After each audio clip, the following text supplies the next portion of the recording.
Pancreatitis के जब इलाज की हम बात करते हैं, sometimes it is through oral medicine, sometimes it is through IV fluids, sometimes it is also through some endoscopic methods. सबसे कॉमनली जो करने वाला जो टेक्निक होता है, जैसे आपका ERCP होता है, जो कि एक ट्रीटमेंट भी है और साथ में एक डायग्नोस्टिक टूल भी है। हर किसी को स्टेंटिंग की यूजुअली जरूरत नहीं होती है। हर बीमारी की तरह पैंक्रियाटिस में भी कई बार सर्जरी एक चॉइस होती है, but it is never the first line of treatment. Pancreatitis एक ऐसी बीमारी है, जब तक ये अगर सिंगल अटैक होके सेल्फ लिमिटिंग हो गया तब तो हमको इतनी टेंशन की बात नहीं होती है। लेकिन अगर ये रिकरेंट एक्यूट पैंक्रियाटिस है या फिर कुछ कॉम्प्लिकेशन डेवलप हुई हैं या फिर क्रॉनिक की तरफ बढ़ गई है, तो इसमें कंसिस्टेंट एफर्ट्स की ज़रूरत होती है। हमें ये नहीं सोचना चाहिए कि ये शॉर्ट टर्म मैनेज हो गया है। पीरियोडिकल चेकअप्स की बहुत ज़्यादा नीड है, क्योंकि एक डिजीज़ स्लोली अंदर प्रोग्रेस करती रहती है। सो इट्स वेरी इंपॉर्टेंट कि हम अपने ओवरऑल जीवन शैली पे बहुत ध्यान दें।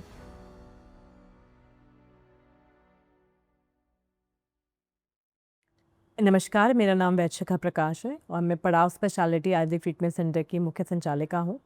और आज इस वीडियो के माध्यम से हम समझेंगे कि पैंक्रियाटाइटिस के ट्रीटमेंट के क्या क्या माध्यम अवेलेबल होते हैं और किस कंडीशन में क्या क्या ट्रीटमेंट किया जाता है और किन किन चीज़ का हमें ख्याल रखना चाहिए। अक्यूट के केसेस में और क्रॉनिक के केसेस में क्या कन्वेंशनल थेरेपीज़ हैं। एंड मैंने कोशिश की है कि एक बोलचाल की भाषा में आपको ये समझाने की कोशिश करूं, ताकि इस बीमारी के बारे में आपकी जो अवेयरनेस है वो थोड़ी बढ़े। Thank you. जब भी पैंक्रियाटिस का अटैक आता है या पैंक्रियाटिस का पेशेंट हमारे सामने आता है, तो there are two ways of approaching that patient. पहला तो जो प्राइमरी केयर है, जिसमें हम बात करेंगे कि पेन मैनेजमेंट है और मरीज़ को इमीडिएटली जो इलाज चाहिए, अगर वॉमिटिंग वो कर रहा है उसको स्टेबलाइज करें, कोई डिहाइड्रेशन है इसको देखें, और अक्यूट पेन है तो उसको मैनेज करें, इन्फेक्शन है, मतलब बेसिकली जो मेडिकल इंटरवेंशन है, ट्रीटमेंट है, that is a primary thing. और सेकेंडरी अगर हम चाहेंगे हम कितना भी दवाई दे दें और सब कुछ कर लें, पेशेंट को स्टेबल भी कर लें, लेकिन जब तक हम इसमें मेजर चेंजेस नहीं करते हैं तब तक ये बीमारी स्टेबल नहीं हो सकती है। जैसे फॉर इंस्टेंस, अगर किसी को गॉल स्टोन्स के ऐसे ऑब्स्ट्रक्शन है और हम सोचे कि नहीं, हम नहीं निकाल रहे हैं और इसको रख रहे हैं और ऑब्स्ट्रक्शन क्रिएट कर रहा है, that patient can never get better. So that is needed in that case, तो उसको करना पड़ेगा। सिमिलरली अगर किसी को अल्कोहलिक पैंक्रियाटिस है और it is very clear that it is ethanol induced pancreatitis, and अगर आपको लग रहा है ठीक हमने पेन मैनेज कर लिया एंड साथ में आप अल्कोहल ले सकते हो, तो ऐसा बिल्कुल नहीं है कि आपकी पैंक्रियाटाइटिस ठीक हो सकती है। तो definitely complete you should stop the consumption of alcohol completely.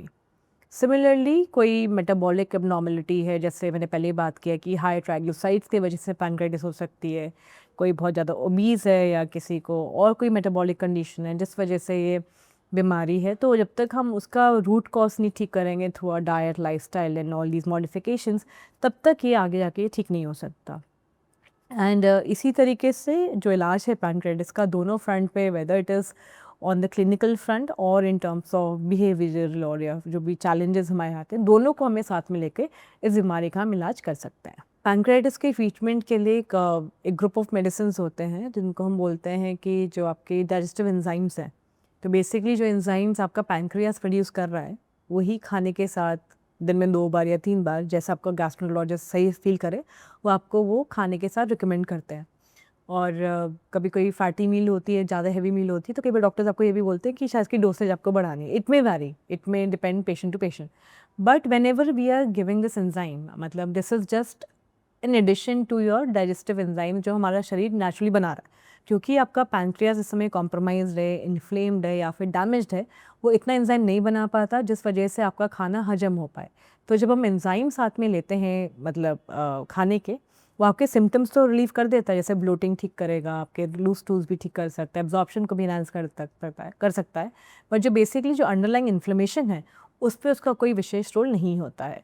तो एंजाइम्स एक तरीके का रिप्लेसमेंट थेरेपी है, उसको हम पैंक्रेटिक एंजाइम रिप्लेसमेंट थेरेपी भी बोलते हैं, PERT भी बोलते हैं, और ये एंटी इन्फ्लेमेटरी नहीं होता है। लेकिन पैंक्रियाटिस एक तरीके का क्रॉनिक इन्फ्लेमेटरी डिसऑर्डर है और ये प्रोग्रेसिव इन नेचर है।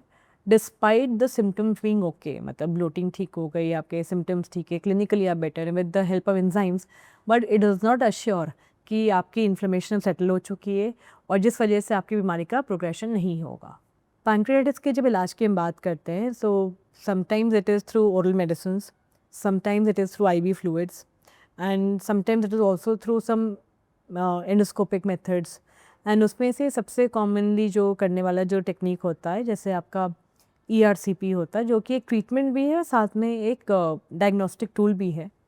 तो ERCP के दौरान कई बार अगर कोई स्टोन है या कोई ब्लॉकेज है या स्ट्रक्चर है या कोई ड्रेनेज में प्रॉब्लम होती है, उसको फिक्स किया जाता है, या कई बार स्टेंटिंग की जाती है। तो ये सब चीज़ों को उसके थ्रू किया जाता है।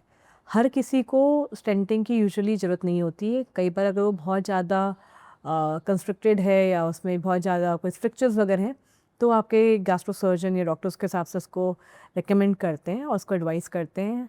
हर बीमारी की तरह पैंक्रेटिस में भी कई बार सर्जरी एक चॉइस होती है, but it is never the first line of treatment. But किसी किसी कंडीशन में सर्जरी अनअवॉइडेबल हो जाती है, but again this is a decision of the treating doctor and the panel who is taking care of your case. कई बार जैसे किसी में नेक्रोसिस हो रहा है और वो ड्रेनेज को नहीं जो ड्रेनेज पाइप्स वगैरह लगाई जाती है उसको नहीं रिस्पॉन्ड कर रहा होता है, तो नेक्रोस्टमी की जाती है, जो नेक्रोसिस वाला पार्ट उसको काट के निकाला जाता है। कई बार कोई ऑब्स्ट्रक्शन हो गया जो कि एंडोस्कोपी के थ्रू नहीं क्लियर किया जा रहा है, उसके लिए भी सर्जरी डॉक्टर रिकमेंड करते हैं, वो भी कराना अनिवार्य हो जाता है। सिमिलरली अगर despite of every other medical care doing everything pain नहीं सबसाइड करता है, then the choice again goes to surgery. But again, it is never the first line of treatment. In very few cases, or these days I've seen like it's being done quite a lot, but surgery is not the first line. Surgery की timing बहुत critical होती है। Surgery कब करनी है कब नहीं करनी, ये भी एक हमें इन्फॉर्म डिसीजन होना चाहिए। जैसे कभी कोई अक्यूट फ्लेयरअप है, अक्यूट एक्टिव इन्फ्लेमेशन है, उस वक्त सर्जरी नहीं की जाती है, उससे कई बार कॉम्प्लिकेशन और ज़्यादा कई बार उससे और ज़्यादा कॉम्प्लिकेशन भी बन सकती है। तो पैंक्रेटाइटिस की सर्जरी यूजुअली काफ़ी वेल प्लान्ड होती हैं, इलेक्टिव होती हैं, एंड उसके हिसाब से इसको प्लान किया जाता है। अक्यूट पैंक्रेटाइटिस और क्रॉनिक पैंक्रेटाइटिस हालांकि काफ़ी सिमिलर है, लेकिन इन दोनों का जो लाइन ऑफ ट्रीटमेंट है और जो अप्रोच है काफ़ी हद तक अलग होती है। अक्यूट पैंक्रेटाइटिस का जब अटैक है आपको या फ्लेयर अप है, तो the first objective is to मतलब नॉर्मलाइज द पेशेंट, उसको पेन फ्री करना और इन्फ्लेमेशन को कंट्रोल करें, साथ में इसका कोई फर्दर प्रोग्रेशन ना हो, कोई कॉम्प्लिकेशन ना क्रिएट हो। साथ ही साथ उस चीज़ को आइडेंटिफाई करें क्या इसको बार बार ट्रिगर कर रहा है, एंड उसको फिर रिमूव करें। So this is the first I think the first step for the management of acute pancreatitis. अगर हम क्रॉनिक पैंक्रेटाइटिस की बात करते हैं, तो क्योंकि जैसे मैंने बताया कि बार बार अटैक आने से, अब बार बार जब फ्लेयर अप होता है, छोटे छोटे अटैक्स आते हैं, जब पेन इतना सीवियर नहीं होता बट इसमें आपका टिश्यू डैमेज होता रहता है, इसमें भी पहला ऑब्जेक्टिव होता है टू मैनेज द पेन और gradually improve the digestion and nutrition. Then जो आपका जो प्रोग्रेशन होता है उसको स्लो डाउन करना, साथ में किसी भी तरीके की जो फर्दर टिश्यू इंजरी हो रही है उसको अगर हम अरेस्ट कर सकते हैं, उस पर हम फोकस करते हैं। एंड इसी तरीके से इन बीमारियों को हम टैकल करते हैं। और first thing to take care of in acute pancreatitis is would be कि इस बीमारी को उस लेवल तक ना पहुंचने दें जिससे कि कभी ये सीवियर अटैक में कन्वर्ट हो जाए, जिससे मरीज़ की जान भी जा सकती हो।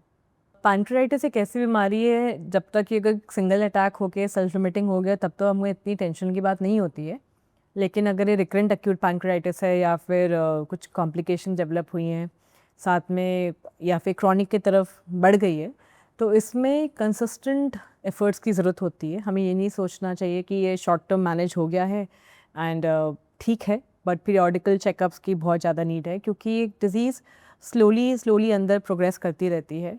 सो इट्स वेरी इंपॉर्टेंट कि हम अपने ओवरऑल जीवन शैली पे बहुत ध्यान दें, अपना खान पान, रहन सहन, योर स्ट्रेस लेवल्स, देन जो भी आपके ट्रिगर्स हैं उनको अवॉइड करें कम्प्लीटली। सिमिलरली जो भी आपका मेडिकेशन है, whatever treatment you are taking, you should take it seriously and sincerely, that is very important. And मैं कई बार देखती हूँ कि मरीज़ सोचते हैं कि अब तो दर्द हो नहीं रहा, हम इसको छोड़ देते हैं, या फिर सालों साल चेकअप ही नहीं कराते सोच के कि अरे कुछ बढ़ जाएगा और सस होगा। तो आई थिंक इस वाले एटीट्यूड को थोड़ा सा हमें छोड़ना चाहिए, whereas we should track our disease and understand it better, क्योंकि जब हम ज़्यादा अवेयर होते हैं और हमें पता होता है कि हम किस डायरेक्शन में बढ़ रहे हैं, उस हिसाब से हम इंटरवेंशंस को कर सकते हैं। पैंक्रेटाइटिस प्रोग्रेसिव है ही, और कई बार ये जानलेवा भी हो सकती है, specially in every age group it has a different consequence, whether it is your early childhood to your teenage or middle age or even elderly. It has various complications at times, so better to take care of it keep consistent follow-ups, and take care of your health.